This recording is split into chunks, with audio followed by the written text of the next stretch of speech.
Assalamualaikum warahmatullahi wabarakatuh. Bismillahirrahmanirrahim. Allahumma sholli ala Muhammad wa ala ali Muhammad. Terima kasih kepada teman-temanku semuanya yang bersedia mampir dan stay di Ubay Channel. Terima kasih kepada teman-teman semuanya. Semoga kalian betah di sini dan semoga Allah memberikan kepadamu keimanan dan keislaman dalam keistiqomahan ya.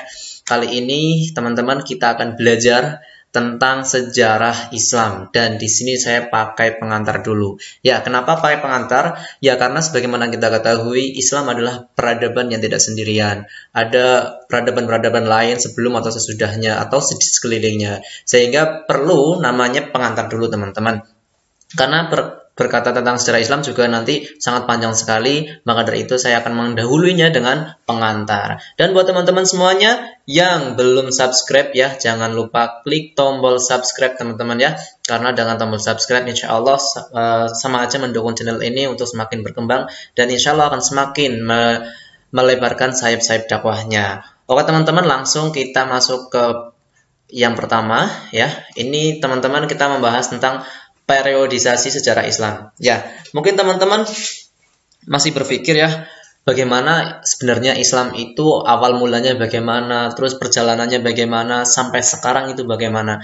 Teman-teman, sebagaimana kita ketahui sekarang 2020, kita sudah tahu ya, yang namanya Islam itu awalnya adalah Rasulullah yang mendakwahkan itu. Tapi sebelum itu perlu saya tegaskan juga bahwasannya Islam secara agama itu semua nabi dari Nabi Adam sampai nabi terakhir yaitu Nabi Muhammad SAW adalah Islam teman-teman. Karena Allah menegaskan dalam Al-Quran Inna dina indallahil Islam. Nah, akan tetapi Islam dalam sebuah peradaban itu dimulai oleh Rasulullah SAW. Maka dari itu di dalam hal ini saya akan menjelaskan Islam sebagai peradaban ya, sebagai peradaban dari mulai dengan peradaban yang klasik, periode klasik, sampai pertengahan dan modern. Ini saya mengutip dari pendapatnya Harun Nasution, Allahumma ighfir lahu, karena beliau telah meninggal, semoga Allah mengampuni dosa-dosanya.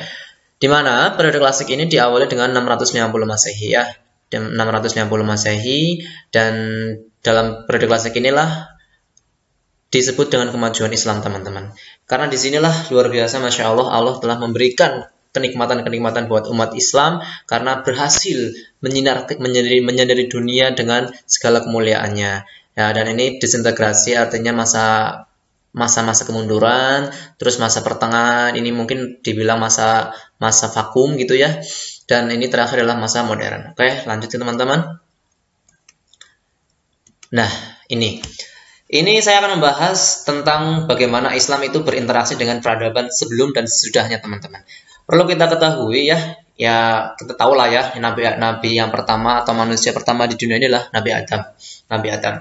Sehingga saya di sini menuliskan klasik atau pra-Islam. Yang jadi pertanyaan adalah bagaimana kondisi dunia sebelum Islam ada? Ya, teman-teman kita ketahui di sini ada namanya peradaban Cina, teman-teman.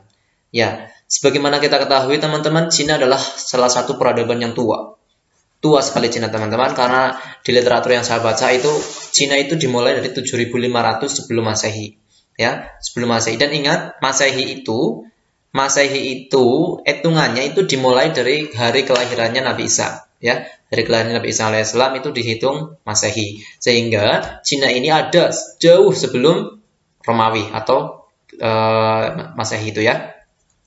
Nah, Cina ini sudah ada 7500 sebelum Masehi. Entah itu dari dinasti Shang, dinasti Qin, sampai dinasti Mongol yang nantinya akan bersinggungan dengan Islam, teman-teman. Nah, selain itu ada juga peradaban yang tua lagi, itu ada peradaban Mesir. Ya, sebagaimana kita ketahui, kalian mungkin sering dengar ya kata-kata atau nama Firaun gitu ya. Firaun itu adalah salah satu bagian dari peradaban Mesir, teman-teman, yaitu dengan nama aslinya Ramses II gitu ya. Dan ini tahunnya itu kurang lebih 3000 tahun sebelum Masehi. Dan teman-teman tahu kan itu ada namanya piramid, Sphinx, itu adalah peninggalan peradaban Mesir yang sampai sekarang itu udah usianya ribuan tahun. Dan akhirnya peradaban Mesir juga itu berhenti atau kalah dengan peradaban Romawi. Karena mau nggak mau yang namanya peradaban atau kerajaan ini juga saling bersaing teman-teman. Karena akhirnya Mesir kalah di tahun 31 sebelum Masehi. Itu kalah dari Romawi. Sehingga Romawi itu mengambil alih Mesir untuk menjadi bagian wilayahnya. Dan sebagaimana kita ketahui juga, Romawi itu berawal dari kurang lebih 753 sebelum Masehi. Ya, hampir 1000 tahun lah sebelum Masehi. Dan luar biasanya teman-teman, di sini ada singgungan-singgungan. Nanti ya, di sini Romawi itu ada menyinggung juga tentang Persia. Kita lanjutkan dulu ya, Yunani.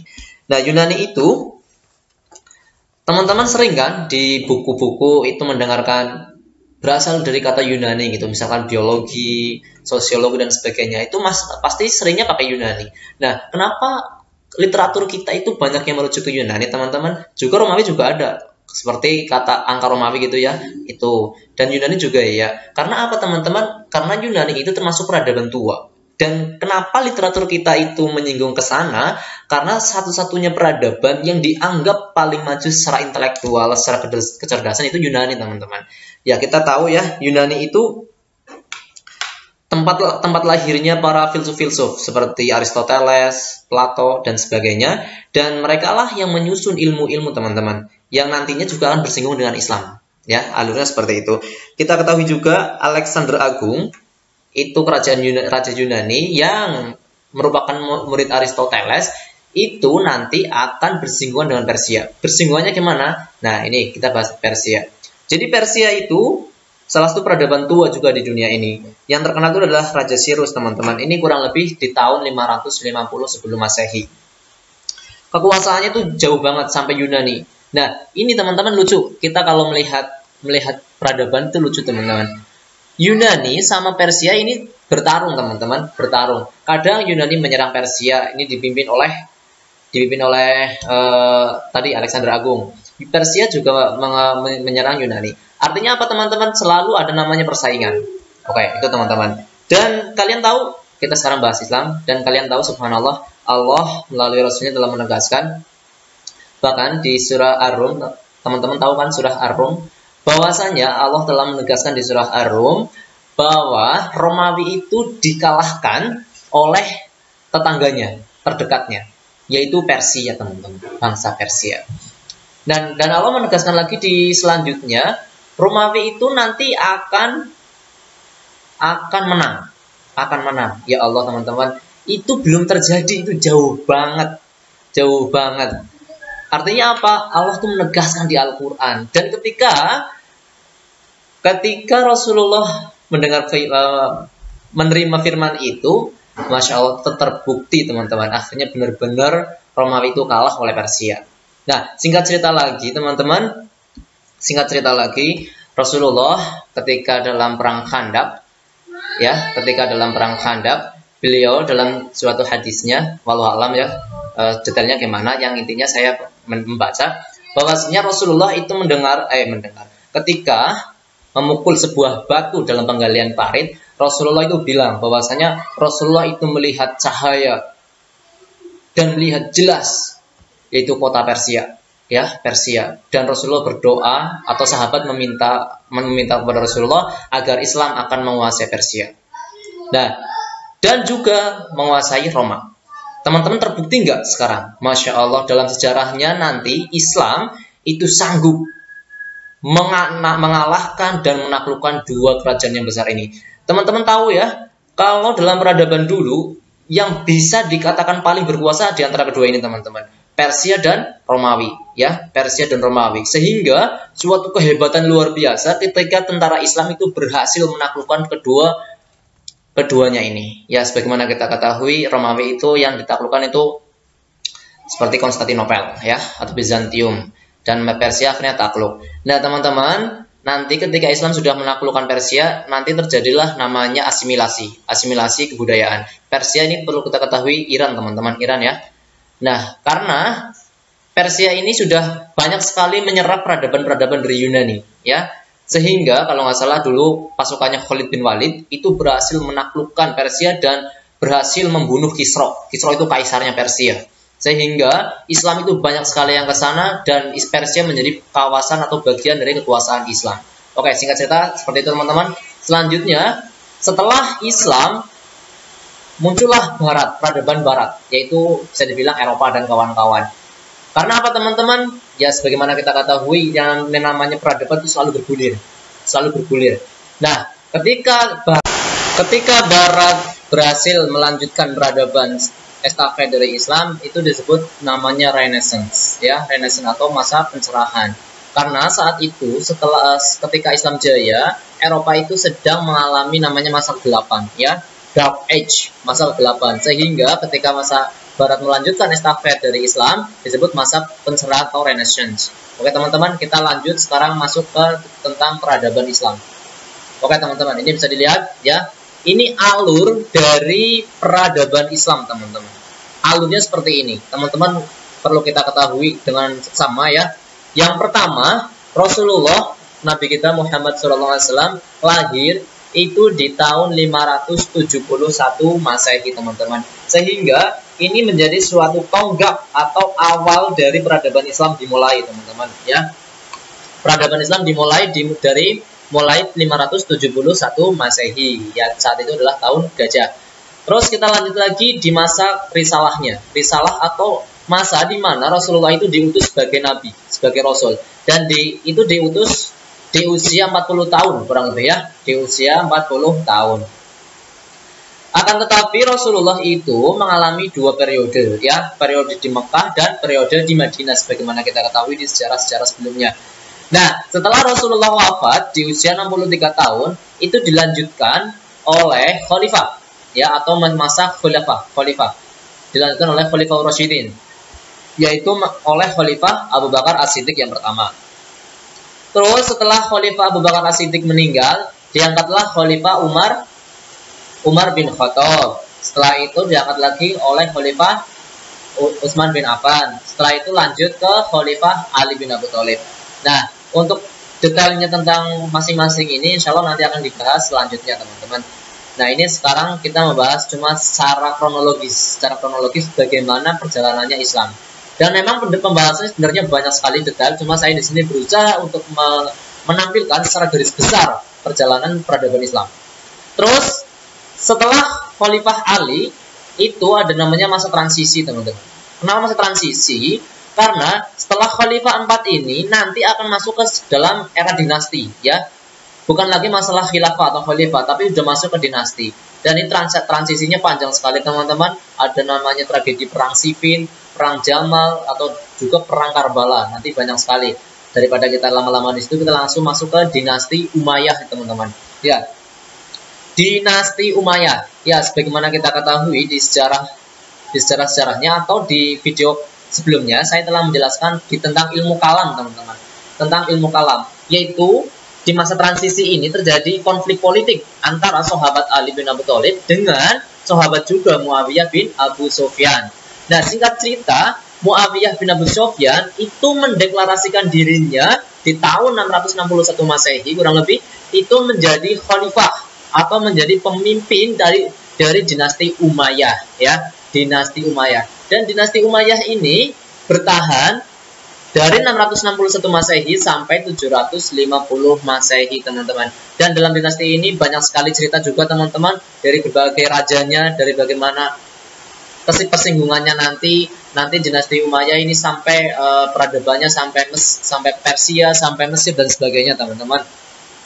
Dan itu nanti juga akan mengalami namanya asimilasi budaya tadi yang saya menjelaskan di sebelumnya, bahwasannya kalau di Persia itu sudah peradaban gabung antara Yunani dengan Persia, sehingga nanti kekuasaan Islam ketika sampai di sana maka terjadi namanya akulturasi budaya, bahkan akulturasi ilmu, sehingga nanti memunculkan bagaimana itu estafet keilmuan dari Yunani itu sampai juga di di Islam ya. Terus setelah dinasti Umayyah satu, ini kenapa saya bilang satu? Karena dinasti Umayyah itu ada dua tempat ternyata teman-teman. Yang pertama itu ada di Suriah atau Syam atau Damaskus, itu didirikan oleh Muawiyah tadi. Nah, ternyata teman-teman karena berbagai masalah, dinasti Umayyah juga nggak bertahan lama. Dia nantinya juga akan diserang oleh orang-orang yang tidak senang dengannya, sehingga memunculkanlah daulah atau dinasti Abbasiyah ya, dinasti Abbasiyah teman-teman. Dinasti Abbasiyah itu, ini kenapa Abbasiyah? Karena merujuk kepada pamannya Nabi ya, Abbas. Sehingga ini menjadi dinasti Abbasiyah yang berhasil meruntuhkan dinasti Umayyah. Jadi ini terjadi perang teman-teman. Awalnya dinasti Umayyah itu dilawan oleh sekelompok kumpulan orang yang dinisbahkan kepada pamannya Nabi Abbas. Dan ketika terjadi peperangan teman-teman, pasukannya Umayyah, orang-orang atau pejabatnya itu nggak semuanya dibunuh. Ada yang lari ke Spanyol, ya. Ada yang lari ke Spanyol. Ini kan tadi di Syria ya, di Syam.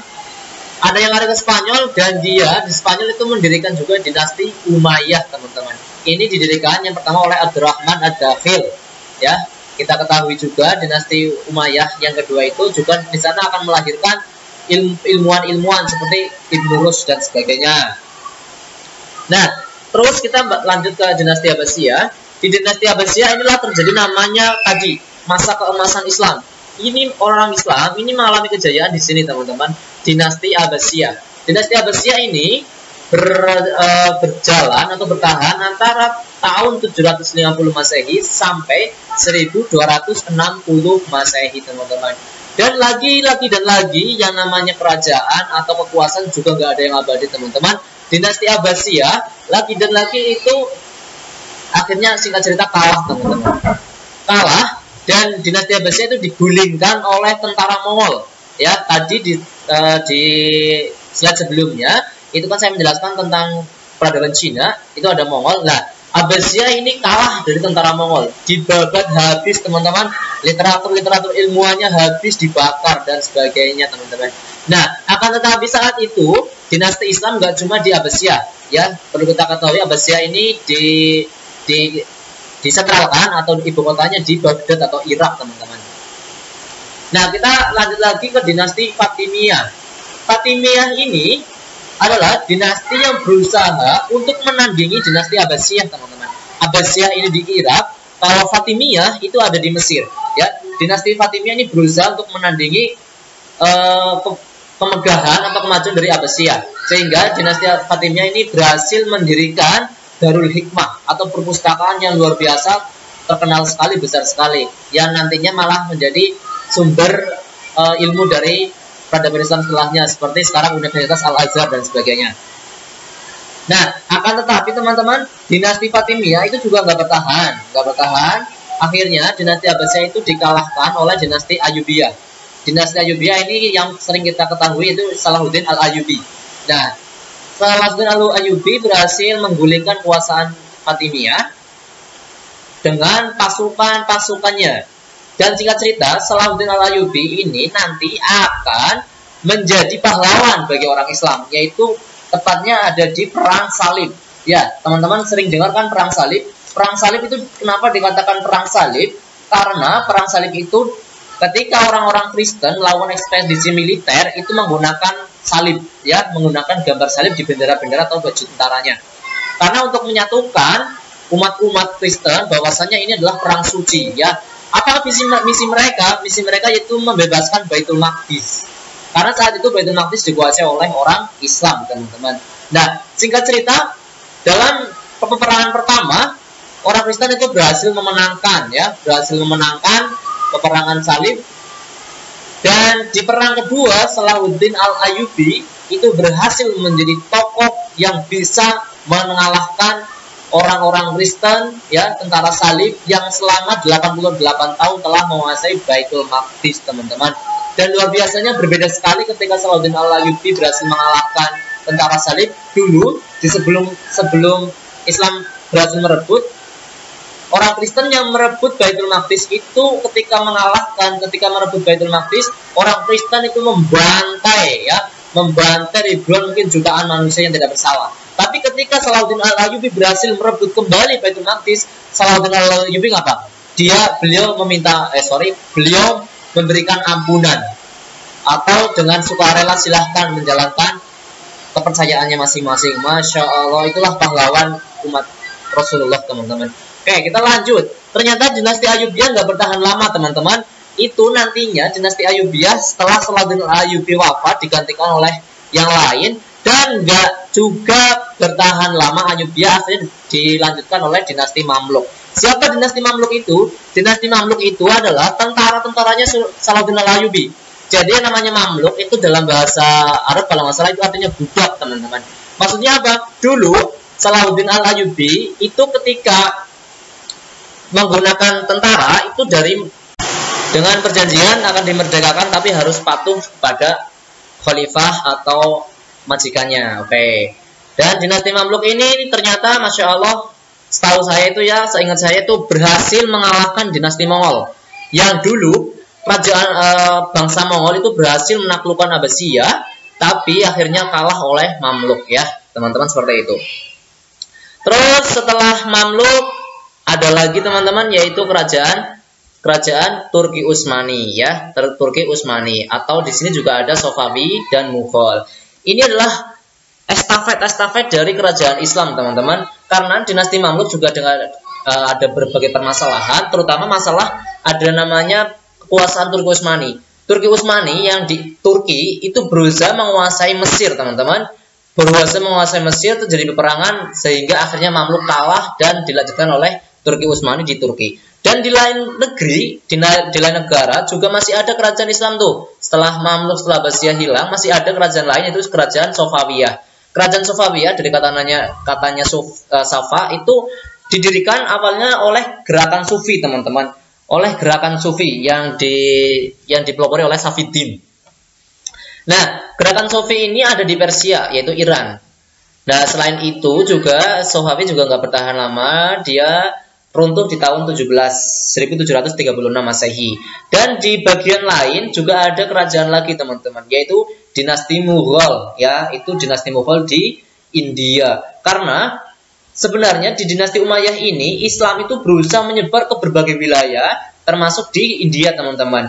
Dan ketika India sudah ada Islamnya, mereka bersatu padu sehingga muncullah kerajaan atau dinasti Mughal. Terus di lain sisi, Turki Utsmani ini adalah kerajaan luar biasa yang menjadi kerajaan terakhir di Islam, atau berakhirnya khilafah atau kepemimpinan Islam itu ada di Turki Utsmani, teman-teman. Karena Turki Utsmani ini nantinya akan menjadi tonggak Islam ketika Perang Dunia ya, Perang Dunia 1 dan 2. Ini Turki Utsmani itu mengalami. Nah, teman-teman, di sini saya juga membahas tentang Renaissance. Renaissance itu apa, teman-teman? Jadi dulu di dinasti Abbasiyah ini kan namanya abad ilmuwan itu sangat maju, sangat berkembang pesat. Pertanyaannya adalah bagaimana saat itu peradaban Eropa dan kawan-kawan? Ternyata, teman-teman, peradaban Eropa itu saat itu sedang mengalami namanya Dark Age atau masa kegelapan, di mana kaum gereja itu menjadi pengkhianat bagi rakyat-rakyatnya. Karena apa? Kaum gereja itu dimanfaatkan oleh kerajaan-kerajaan. Bahkan saya ingat banget statement yang sangat membungkam warga Eropa dulu ya, bahwasanya apa? Kebodohan adalah sebuah kealiman. Artinya nggak boleh rakyatnya itu pinter, harus bodoh karena biar nggak melakukan perlawanan. Nah, saat itu Eropa sedang mengalami seperti itu, teman-teman. Nah, mereka tuh mendengar bahwasanya ada tuh namanya peradaban yang justru malah mengajarkan untuk kita belajar untuk menimba ilmu pengetahuan. Itu di mana? Peradaban di timur, yaitu di Islam, yaitu dinasti Abbasiyah. Sehingga banyak sekali orang-orang barat itu mendatangi Abbasiyah di Baghdad dan mendatangi Umayyah di Spanyol. Sehingga terjadilah namanya pembelajaran yang besar-besaran. Orang Kristen, orang Yahudi itu banyak sekali yang datang untuk belajar, teman-teman. Dan luar biasanya umat Islam atau kekhilafan Islam saat itu mempersilahkan, nggak ada masalah gitu loh. Nah, luar biasa, akhirnya mereka orang Eropa itu pada pinter-pinter, teman-teman, pada pinter-pinter dan mengeluarkan sebuah tadi perang salib, yaitu perang suci atas nama agama. Karena saya pernah membaca bahwasanya orang Kristen itu tidak terima karena dulu dari masa risalah Rasulullah dalam mendakwahkan Islam dan khalifah setelahnya itu sering sekali namanya mengalahkan orang Kristen. Nah, itu terjadi namanya dendam. Sehingga orang Kristen itu berusaha betul-betul untuk mengalahkan Islam, terutama di perang salib. Dan ini juga dimulai di dinasti Umayyah yang kedua, yaitu di Spanyol, di mana dinasti Umayyah di Spanyol juga akhirnya kalah dengan orang-orang Kristen. Gitu, teman-teman. Nah, masa Renaissance itu adalah akumulasi dari kecerdasan atau pengetahuan orang Kristen sehingga mereka berhasil merebut masa keemasan Islam menuju ke masa keemasan mereka di abad 1400 Masehi, teman-teman. Dan kita tahu kan sekarang yang kita ketahui adalah ilmuwan-ilmuwan barat ya, seperti Thomas Aquinas dan sebagainya, itu adalah orang-orang Kristen, teman-teman, orang-orang Eropa, atau Albert Einstein juga orang Yahudi. Nah, lucunya teman-teman, ketika orang Kristen sudah menguasai keilmuan, mereka nggak cuma menguasai keilmuan, mereka juga ingin menguasai segala pelosok bangsa dunia. Sehingga kamu ingat kan ketika ada namanya kesepakatan internasional mungkin ya, itu dengan gerakan 3G, Gold, Glory, dan Gospel, di mana mereka ya kaum Kristen Vatikan itu mengumpulkan hampir seluruh negara yang saat itu dipimpin oleh Spanyol untuk melakukan penaklukan besar-besaran ke seluruh dunia. Sebagaimana kita ketahui, Indonesia dijajah pertama kali oleh bangsa Portugis, teman-teman, yang akhirnya dilanjutkan oleh bangsa India, dan di daerah-daerah Islam juga akan dijajah oleh mereka. Seperti di India ya, di Mughal ini akhirnya hancur juga oleh Inggris, teman-teman, dan di Iran, di Afghanistan dijajah oleh Rusia ya, dan luar biasanya hampir seluruh negeri Islam itu dijajah oleh orang-orang Eropa, teman-teman. Dan itulah bisa dibilang masa-masa dari kemunduran Islam, teman-teman. Dan di saat itu juga dibilang masa-masa kemajuannya orang Eropa. Sehingga sampai sekarang Islam sudah mulai bangkit dan mulai berkembang. Inilah akhirnya Turki Utsmani itu menghilangkan konsep khilafahnya di tahun 1924, sebuah keputusan yang sangat kontroversial karena melihat Turki Utsmani salah satu alasannya menjadikan negaranya adalah negara republik, bukan negara Islam, karena melihat saat itu adalah Eropa menjadi peradaban yang maju. Padahal sebelumnya kita adalah menjadi peradaban satu-satunya yang menguasai dunia. Sehingga Turki itu berusaha menjadikan negaranya sebagai negara republik untuk meniru Eropa, teman-teman. Wallahu a'lam bishawab. Itu adalah salah satu dari keemasan peradaban kita, teman-teman. Lalu bagaimana perkataan mereka, para orang-orang non-Islam kepada kita? Ini teman-teman, Islam kita di mata mereka. Ini ada Profesor Dr. Charles Singer, seorang dokter. Dia mengatakan, di barat itu ilmu anatomi dan ilmu kedokteran sebenarnya nggak ada, teman-teman. Ilmu mengenai penyakit dipergunakan dengan cara yang bukan-bukan, seperti dengan jenggalan jari, tumbuh-tumbuhan, tukang jual obat, tahayul, sebagai sarana pengobatan. Makanya kalau nggak salah ini ya, saya pernah nonton di film Ibnu Sina. Kalau nggak salah, dulu di Inggris tuh kalau mengobati orang kena operasi itu dengan besi yang dibakar, teman-teman. Itu dengan besi yang dibakar, dan itu nggak medis banget gitu ya. Terus ada Profesor Gibb ini ya, guru besar London University, dia mengatakan sastra Arab berasal dari sastra Muslim. Hal itu tidak perlu dipertentangkan atau diperselisihkan. Bayangkan teman-teman, ini mereka yang bukan Islam tuh mengakui. Kenapa mereka mengakui? Sebagaimana kita ketahui, teman-teman, kalau kamu belajar ilmu apapun, ilmu sosiologi, ilmu biologi dan sebagainya, saya yakin ada suatu kelicikan sejarah di situ. Maksudnya apa? Selalu yang diutamakan adalah orang Yunani, ya, peradaban Yunani, dan lanjut peradaban Barat. Padahal teman-teman? Antara Yunani dan Barat itu ada kita, yaitu Islam. Mereka jarang sekali di dalam buku-buku ilmiahnya mencantumkan itu. Dan saya juga berkali-kali menemukan itu, teman-teman, ketika saya belajar psikologi, jarang sekali yang mengeluarkan statement-statement atau ilmu dari ilmuwan muslim kita, dan itu luar biasa. Itu namanya penipuan sejarah, teman-teman. Maka dari itu kita berjuang, bangsa kita sebagai umat Islam, kita menjadi pribadi yang cinta ilmu untuk memperjuangkan agama kita, teman-teman. Lanjut, Profesor Leo Wiener, dia mengatakan konflik pengaruh sastra Islam dengan sastra Eropa dimulai pada abad ke-8 Masehi. Nah, ini malah dia tahu nih, 8 Masehi itu udah mulai konflik sebenarnya. Terus ada Profesor Kodrat dalam bukunya yang diterbitkan di Swiss 1918 menuliskan, Eropa mendapatkan sastra dan nyala api peradaban modern itu berasal dari Islam. Masya Allah. Dan ini pernyataan terakhir dari beberapa orientalis. Dia mengatakan, ilmu filsafat yang ditulis dua filsuf barat kenamaan, yaitu Raymond Lull dan Raymond Martin, sebagian besar merupakan buah pikiran ahli filsafat Islam. Masya Allah, teman-teman, itu beberapa tentang pengantar sejarah Islam. Dan buat kalian ya, kita semuanya berdoa agar Allah memberikan kepada kita ilmu yang manfaat, ya, ilmu yang manfaat untuk kehidupan kita, kehidupan keluarga kita, kehidupan bangsa kita, dan kehidupan untuk agama kita teman-teman, agar kita menjadikan lagi agama kita bersinar untuk menjadi kita di dunia dan di akhirat. Oke, sekian teman-teman. Buat kalian yang belum subscribe, silahkan subscribe agar channel ini semakin maju. Sekian, wassalamualaikum warahmatullahi wabarakatuh.